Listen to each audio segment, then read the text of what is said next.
Ever heard of a company called James Donkey? No? You must be walking alone.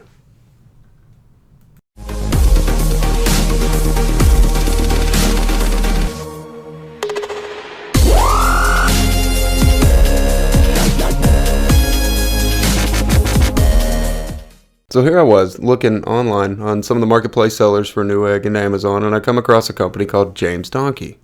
And I said, well, it's probably one of the weirdest names I've ever heard a company call themselves, James Donkey. I don't know how long they've really been around, but from what I'm seeing, they don't have a lot out, and they've just started putting some stuff out. I'm going to assume they're newer. I tried contacting them via Facebook, and the conversation was lacking because English is my first language. It's not their first language, and I don't speak, I believe, Taiwanese, whatever they were speaking. And some stuff got lost in translation. But that aside, this mouse is something I wanted to try, and I ordered it in black and white. Ordered it one from a U.S. seller and one from their company overseas, and they both arrived on the same day, surprisingly, within less than a week. So the shipping time was pretty good if you want to order this and try this mouse. You don't have to wait a month like you do with some of the eBay mice you might pick up. It comes in a nice retail packaging too, which I thought was something that, if you were to go into a store like Best Buy or Fry's and pick it up and say, hey, this looks pretty cool. And, going over price. The first one I bought from them overseas was $5 with like $3 or $4 e-packet shipping, and the one from the U.S. seller was closer to $8 or $9. So it's not expensive, and it's got some neat features for not being expensive. I would slight this mouse pretty hard if it was more than $20, absolutely. But for what you pay for, you get a pretty decent, unique-looking budget gaming mouse, which is kind of what I look for and what I like about this particular mouse. Though it somewhat resembles your cookie cutter eBay Chinese Shenzhen-based company mouse, it's so much different in a way. The yellow LED inside is kind of their trademark. As you can see, they have a lot of accent and emphasis on yellow. And it's a pretty comfortable mouse to palm. Those rubber grips on the side right there where the back and forward button are actually pretty comfortable to rest your thumb on. And they've gone so much as to detail the USB connector there to make it yellow and inclusive with the cable and the rest of the mouse itself, whether it's the black or the white one.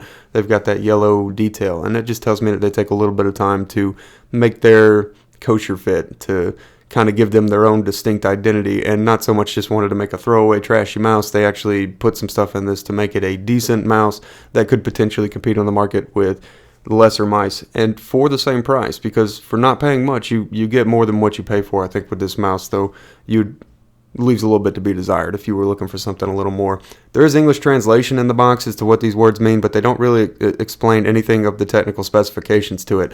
So I wish I could tell you more about it, but without taking it apart and doing a lot of research, I'm not sure I could help you. And even if I did that, I'm not sure it would be the best either. I would assume or imagine it's some sort of PixArt sensor that they have in there for the optical. It goes up to 2400 dpi, and they've got a few profiles saved internally on the mouse itself. It does say in the box that it's free driver support. There are no drivers that I can find. Nothing came with this mouse. There's no download links, and when I contacted them, once again, had the trouble understanding of what these free drivers were for this mouse.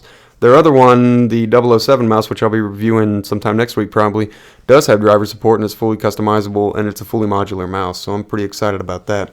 So here we are with James Donkey, Never Walk Alone, as their fancy slogan is, and,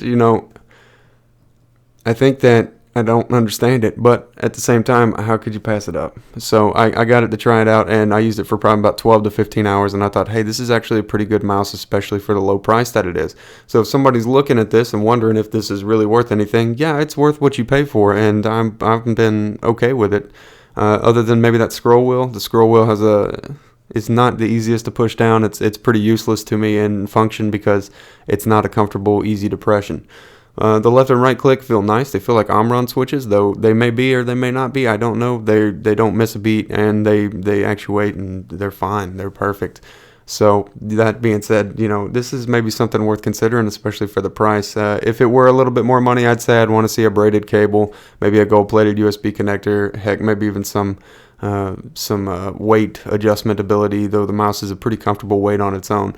The Teflon feet need to be bigger, and that across the board for any price mouse, those are too small, and I'm not even sure that they're Teflon. They're just kind of like plastic raised out, and they're doing a little bit of scratching and damage, as you can see there, to the mouse pad. So that was a little disappointing, but overall, this was a good buy, a good pickup, and if you've seen one and you're considering it and you want something that's cheap, maybe this is something you want to try and be a little different. So when your friends come over and say, hey, what's that mouse? I've never seen that before. You can be like, oh, that's my James Donkey Never Walk Alone edition.